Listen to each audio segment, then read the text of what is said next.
Welcome back, true believers and all you spectacular Spidey fans, to another very interesting Marvel's Spider-Man, or should I finally say Marvel's Spider-Man 2 related video. Most likely going to be the first of many to come down the line. So, at the time of this recording, it is December 6th, and of course, as we all know, Marvel's Spider-Man Miles Morales, as well as Marvel's Spider-Man Remastered, both released on November 12th, both on current-gen and next-gen platforms, depending on which game we're talking about. And the crazy thing is, both games look and run absolutely amazingly on both platforms. Spider-Man PS4 on my PlayStation 4 Pro still looks and runs insanely good, and so is Miles Morales. A lot of people, of course, including myself, were a bit speculative at first whether or not we should even purchase Miles Morales on current-gen hardware, considering that the entirety of the time it was being marketed, it was solely being promoted as one of the core premier launch titles for the PlayStation 5.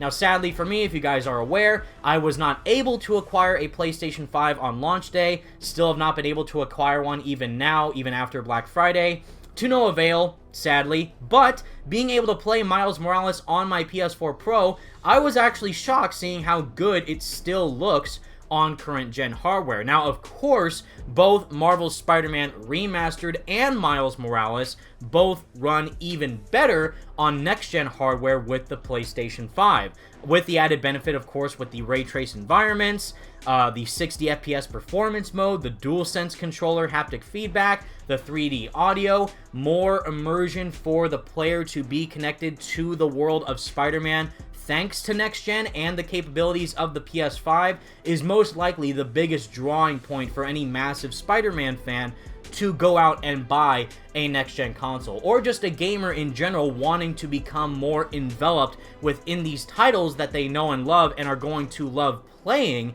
for themselves. That is one of the biggest drawing points that the PS5 offers to consumers compared to also the Xbox Series X. Now, I'm not trying to make this a console war thing, but the fact of the matter is you can only play Spider-Man games now, currently, on a PlayStation system, whether that be PlayStation 4 or PlayStation 5. Sony now owns Insomniac Games as one of their premier first-party worldwide studios on the same level of like other companies such as Naughty Dog and Sucker Punch, and Insomniac, of course, like we knew since last year when Sony bought them, are now owned directly by PlayStation, making these hardcore first-party exclusives only tailored to the PlayStation system. And now going into the future, it's now more specifically tailored exclusively to just the PlayStation 5, which is where today's topic comes in. Today, we are going to be discussing the greatest strength, or at least what I believe the greatest strength is going to be for the inevitable sequel to Marvel's Spider-Man, and in turn, Marvel's Spider-Man Miles Morales, because in that sense,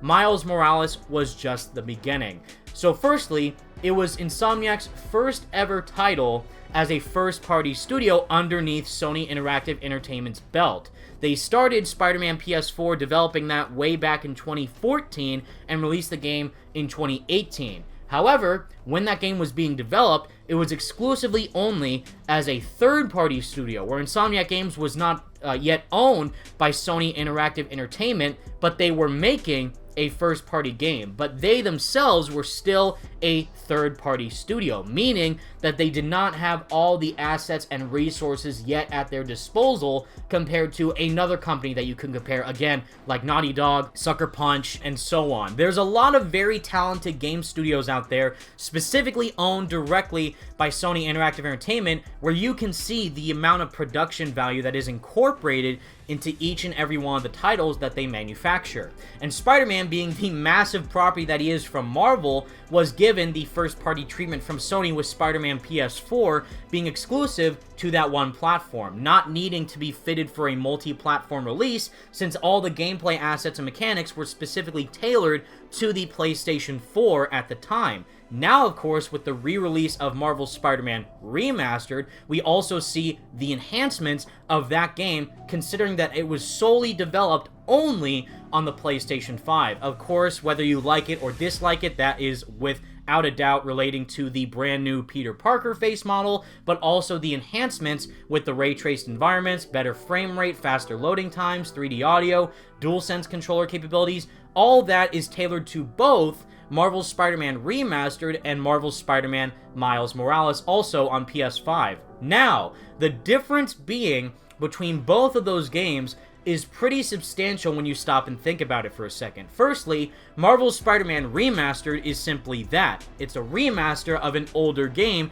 that came out on a previous console generation. It's just that now it's been remastered from the ground up, as we've seen with the comparison videos with the graphics, as well as the brand new Peter Parker face, that Insomniac made the game specifically tailored only for the PlayStation 5. However, they pretty much just enhanced what they already had set forth before them with Spider-Man PS4. For Miles Morales, they did say that they solely developed Miles Morales first only for the PlayStation 5 system, and then just pretty much downgraded it for a little bit in regards to the PlayStation 4. They still look great on both platforms, but obviously you can see where the core assets were inputted for Miles Morales, mainly on the PlayStation 5. Still, when you stop and think about it, it is still a cross-generation game, made to be working on pretty much 3 platforms, not 2, but 3. The standard PlayStation 4, the PlayStation 4 Pro, which I have, and it looks great,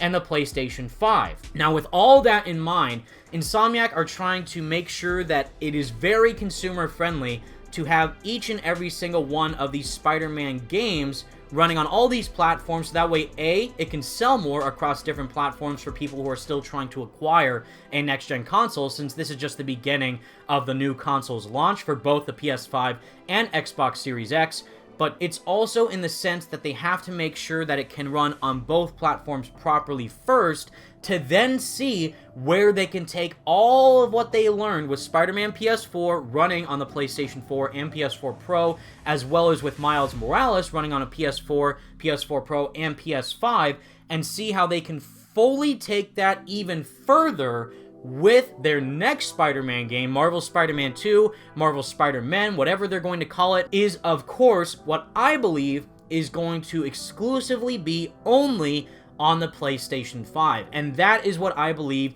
the greatest strength of the sequel is going to entail. Now, we also have a lot of exciting stuff for the game itself to talk about, probably in some other video down the line, relating to the story, the gameplay mechanics, how Insomniac are going to evolve the gameplay even further compared to what we saw in Spider-Man PS4 and Marvel's Spider-Man Miles Morales within the sequel, which, again, is mainly going to be a Peter Parker story instead of a solely dedicated narrative tied to Miles Morales. But specifically for this game, with the sequel of Marvel's Spider-Man, I do believe the main draw of it is that it is only going to be attached to only the PlayStation 5 system. And seeing how far Insomniac can take it even more, not needing to worry about the game being a remaster of an old game or a cross-gen title, they can now fully pour all their resources and assets into making the best possible Spider-Man experience exclusively on next gen. And this is actually backed up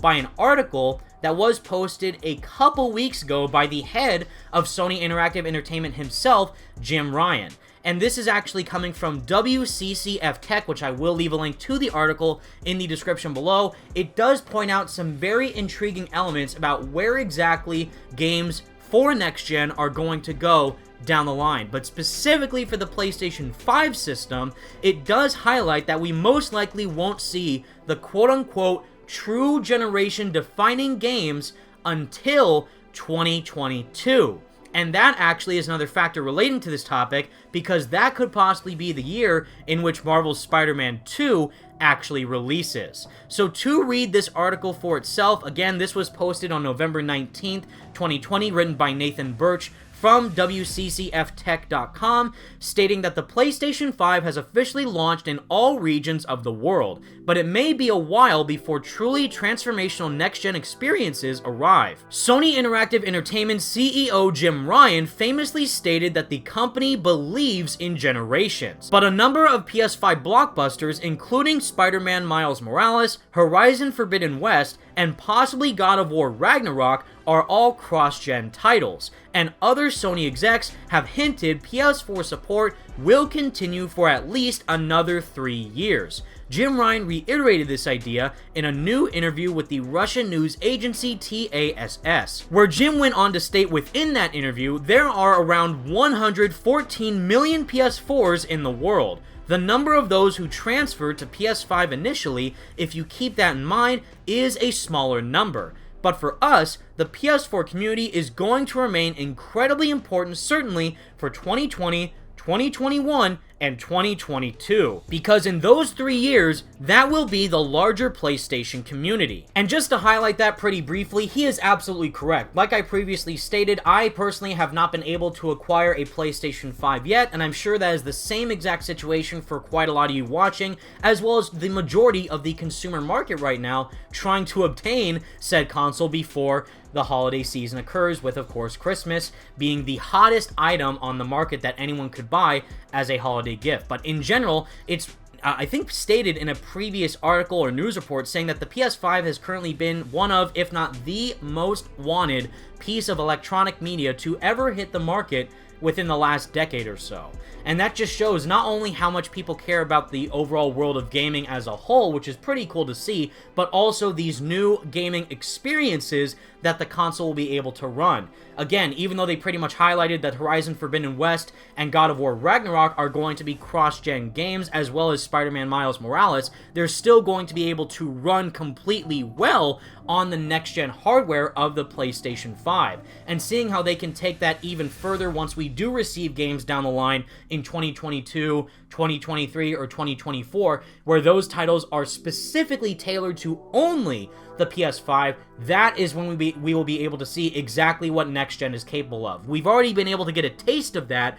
with Miles Morales running on PS4 and PS5, but once we receive those true PlayStation 5 exclusives that can't be run on anything else, that is going to be exactly where we can see what the PS5 can do and how the games going forward can utilize the asset of the PS5 to their max potential. And of course, relating to a character like Spider-Man, how could that relate to the better graphical capabilities, gameplay capabilities, narrative possibilities with the visual fidelity of the character models, besides Peter Parker, as well as the gameplay enhancements of the DualSense controller and 3D audio, making you more immersed within any game that you're playing, not just Spider-Man, but also the other titles that are exclusive to PS5 down the line. And seeing that we are most likely going to receive said titles in 2022, given Jim Ryan's statement, makes me extremely excited and most likely correct with the theory that Spider-Man 2 is most likely going to be exclusively only on PS5. But to continue on with the article itself, so, if cross-gen is going to be a reality of life for some time to come, when are those real next-gen PS5 experiences going to arrive? Stuff that wouldn't even be imaginable on PS4. According to Ryan, they aren't coming this year or even next year. 2022 is when the PS5's power will be truly tapped. And to quote Jim Ryan himself, history will tell you that it's in the second or third year that the developers really hit their stride. Developers typically need a little bit of time to familiarize themselves with the hardware. But it's probably 2022 that you're going to see some wonderful things in the same way that it was 2015 or 2016 for the previous generation, when the generation-defining games started to be published. Now again, this doesn't necessarily mean that there will not be any PlayStation 5 core exclusives before 2022, as we've already received a couple of those as of right now, and some that are actually confirmed to be coming down the line. Another one of which also relates to Insomniac games. The first one that I'm referring to is actually Demon's Souls, which is a remake of an older game, but still it is mainly developed only on the PlayStation 5 system. The other game that I'm talking about is actually Ratchet & Clank Rift Apart, where that is only going to be on PS5 and is going to be Insomniac's first Ratchet & Clank game on next gen. But still, how exactly Insomniac can develop a Spider-Man game only on next gen instead of having to remaster an old game or making a new game cross-gen, that is where the true test will come to see exactly what they can do for this iconic hero in the future of the gaming world. And that is what I personally, as a fan, am looking forward to the most. And also alongside that, it does seem like that with the high quality of fidelity that are incorporated within these games, again, fast loading times, ray tracing, all that, with also the added ability of having the PS5 said to be easier for developers to make games on, at least reassures me, even though the majority of developers are working from home, that they will still have an easier time to transition into fully making a game only on next-gen hardware. And seeing how that is the most important factor for a character like Spider-Man, considering how we do know that the first game on PlayStation 4 recently sold over 20 million copies worldwide, and the sales for Miles Morales have also topped the UK charts in sales, it's definitely going to be a huge testament to Sony, to Marvel, and to Insomniac to see how far they can take Spider-Man onto next gen. And even though that is most likely a theory that a lot of people have already came up with, that the sequel will most likely only be on PS5, it's really important to me that you guys understand that the PS5 is going to be the main system going forward to play these games. And even though this article says the PS4 will still be supported in 2020 right now, 2021, and 2022 for the next couple years, they're going to try and incentivize players, they being Sony, to say, hey, you want to play Spider-Man, right? Well, the only way you can do that is if you get a PS5. And the only way that they can make sure that you, as a consumer, get the fact that you should get a PS5 is to fully market their next game, whether that be Ratchet & Clank or Spider-Man, saying that this is exactly what the PS5 can do, and if you want to play these games, you're gonna have to get this new console. Because they want to push sales for the future hardware of these games going forward into the future to sell people on these newer consoles. And they don't want to have people keep playing PS4 for 10, 20 years to come, because they want to keep evolving. They want to keep going forward with the technology they have at their disposal. So down the line, I definitely think that's a safe factor to assume that the sequel is only going to be on PS5. And even though it will most likely be coming out in 2022 or 2023, where it could be a cross-gen title, Sony has its eyes set on the future with the PS5, and seeing how Spider-Man is obviously one of their go-to system sellers,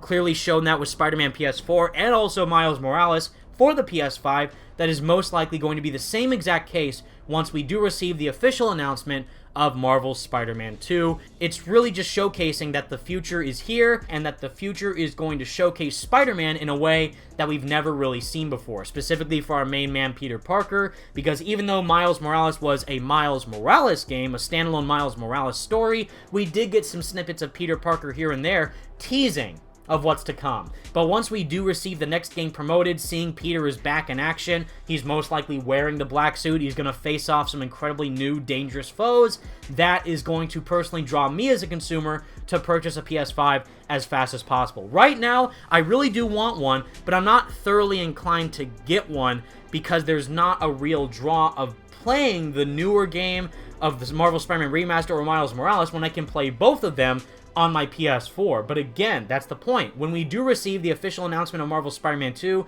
saying it's only on PS5, that will heavily draw me to purchase the new console as soon as I can. But with all that said, everyone, that is the video that I have for you today, and that is what I believe is going to be Marvel Spider-Man 2's greatest strength going forward, is in fact its exclusivity to the PlayStation 5. But still, there's also a lot of other factors going into that game that we currently know of that was teased in the previous titles of Spider-Man PS4 and Miles Morales that is going to be even bigger once we do receive actual gameplay footage of the sequel, whenever that will be. But I'm just very excited for the future of Spider-Man in gaming, and I definitely think Sony is on the right track, same with Insomniac and Marvel, to deliver some of, if not the most definitive Spider-Man experiences that we could ever hope to receive in any form of media. And that form of media just so happens to be gaming, which is my personal favorite form of media out there. But with all that said, everyone, thank you all so much for watching. Let me know your thoughts in the comment section down below. What other great strengths do you think Marvel Spider-Man 2 will have once it is announced